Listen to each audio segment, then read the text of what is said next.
Hello friends, welcome to UPSC and judicial exam preparation. आज मैं आपके लिए लाई हूँ section 21 of Indian evidence act. Section 21 हमें बताता है proof of admissions against persons making them and by और ऑन देयर बिहाफ। जैसा कि हम अपने पिछले वीडियोस में एडमिशन को अच्छे से समझ चुके हैं, ये भी पढ़ चुके हैं कि एडमिशन कौन कौन कर सकता है। इस वीडियो में हम ये जानेंगे कि जो एडमिशन्स होते हैं वो रिलेवेंट होते हैं। रिलेवेंट होने के साथ ही साथ एडमिशन्स को उनके अगेंस्ट, जो व्यक्ति ऐसे एडमिशन करते हैं उन व्यक्तियों के अगेंस्ट इसको प्रूफ भी किया जा सकता है, पर हर केस में एडमिशन्स को प्रूफ नहीं करा जाएगा। पर्टिकुलर कुछ सिचुएशन ही ऐसे हैं जो सेक्शन 21 में दिए गए हैं, उन सिचुएशन में ही एडमिशन को उसे करने वाले व्यक्ति के अगेंस्ट प्रूफ किया जा सकता है। सबसे पहली सिचुएशन है, यदि कोई एडमिशन इस नेचर का है कि उस व्यक्ति को करने वाला उस एडमिशन को करने वाला व्यक्ति यदि मर गया होता तो सेक्शन 32 के अंतर्गत वो एडमिशन रिलेवेंट होता। तो ऐसे एडमिशन को उस व्यक्ति के अगेंस्ट या उसका जो रिप्रेजेंटेटिव है उसके अगेंस्ट में प्रूफ किया जा सकता है।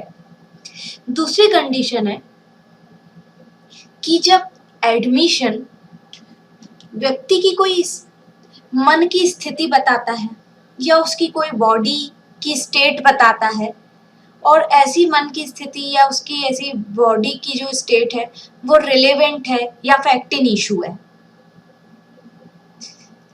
तब ऐसे एडमिशन जो व्यक्ति के मन की स्थिति बताते हैं या उसकी बॉडी की कंडीशन या स्थिति बताते हैं और उसके कंडक्ट के बारे में उनसे पता चलता है, ऐसे एडमिशन को भी उसको करने वाले व्यक्ति के विरुद्ध प्रूफ किया जा सकता है। लास्ट जो कंडीशन है कब हम एडमिशन को प्रूफ कर सकते हैं, तो जब किसी व्यक्ति का एडमिशन रिलेवेंट तो है केस में लेकिन एज एन एडमिशन रिलेवेंट नहीं है, किसी और तरीके से केस में रिलेवेंट है, तब भी ऐसे एडमिशन को उसे करने वाले व्यक्ति के विरुद्ध में प्रूफ किया जा सकता है। आगे हम कुछ इलस्ट्रेशंस देखेंगे, इलस्ट्रेशन से सेक्शंस और इजीली क्लियर हो जाएगा।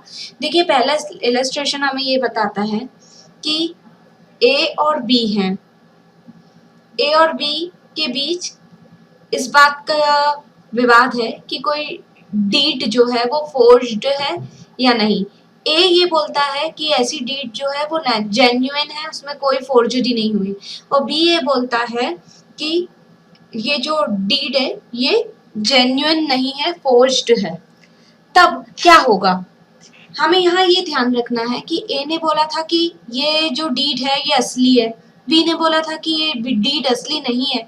तब ए बी के ऐसे कोई भी कथन को साबित कर सकेगा जिससे ये साबित हो जाता है कि जो डीड है वो असली है, और सिमिलर वे में बी भी ए के किसी भी ऐसे कथन को साबित कर सकता है जिससे ये साबित हो जाएगा कि डीड जो है वो फोर्ज्ड है।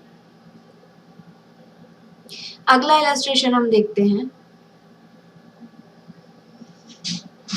ए का ट्रायल चल रहा है। क्यों चल रहा है, क्योंकि ए ने एक शिप का कैप्टन है और उस पे ये आरोप लगाया जा रहा है कि ए ने शिप को छोड़ दिया था और उसके बाद वो भाग गया।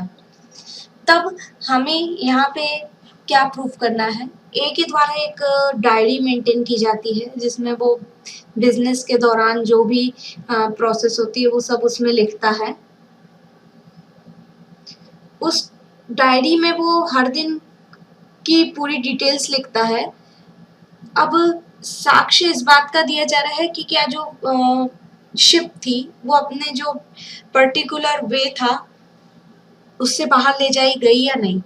इस बात को साबित करने के लिए एक ही वो डायरी साबित की जा सकती है जिसमें ये बताया गया है कि शिप अपने पर्टिकुलर वे से जरा सी भी हटी नहीं थी। शिप अपने पर्टिकुलर जो उसका उचित मार्ग था, पर्टिकुलर वे था या डिसाइडेड वे था, उसमें ही थी। यहाँ पे एक ही डायरी क्यों रिलेवेंट होगी या क्यों एक्सेप्टेबल रहेगी, इसलिए कि यदि ए की मृत्यु हो जाती तो वो डायरी सेक्शन 32 के अंतर्गत रिलेवेंट होती, इसलिए ए की डायरी का सबूत यहाँ दिया जा सकता है। अगला इलस्ट्रेशन है कि ए पे ये आरोप है कि उसने कैलकाटा में कोई ऑफेंस किया है। ए उसी दिन जिस दिन आरोप किया जाना, जिस दिन अपराध किया जाना बताया गया है, उसी दिन वो बोलता है कि मैं लाहौर में था, और इसी बात को दर्शाने के लिए वो लाहौर की उसी डेट का डाक चिन्ह लगा हुआ और अपनी ही राइटिंग में एक पत्र पेश करता है। यहाँ पे ये पत्र जो है ये रिलेवेंट इसलिए होगा क्योंकि यदि ए की डेथ हो जाती तो सेक्शन 32 के अंतर्गत ये पत्र जो होता वो रिलेवेंट होता। अगला इलस्ट्रेशन है ए के ऊपर ये आरोप लगाया गया है कि ये चुराई हुई वस्तुओं को ये जानते हुए कि ये सारी वस्तुएं चुराई हुई है अपने पास रखता है। ए ने ये बोला कि मैंने कभी भी उन वस्तुओं को उनके जो निश्चित कीमत थी या निश्चित रेट था उस रेट से कम रेट पर बेचने से मना किया है। यहाँ ये चीज साबित की जा सकती है क्योंकि इससे ये पता चलेगा कि जो ए का कंडक्ट था वो ऐसा था जिससे समझ में आ रहा है कि वो व्यक्ति मतलब उस व्यक्ति को ये नहीं मालूम था कि ऐसी चीजें चुराई हुई हैं, या उसने उसे चुराई हुई जानते हुए नहीं प्राप्त किया क्योंकि वो उसको कम मूल्य पे नहीं बेच रहा था, वो निर्धारित मूल्य पे ही बेच रहा था। इससे ये समझ में आता है कि उसने अनजाने में वो चीजें ली हुई हैं। अगला इलस्ट्रेशन जो लास्ट है वो ये बोलता है कि ए के जो पोजीशन में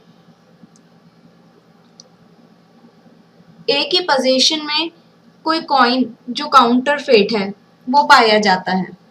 ए के ऊपर आरोप लगाया जाता है कि उसने फ्रॉडुलेंटली इस कॉइन को अपने पास में रखा है।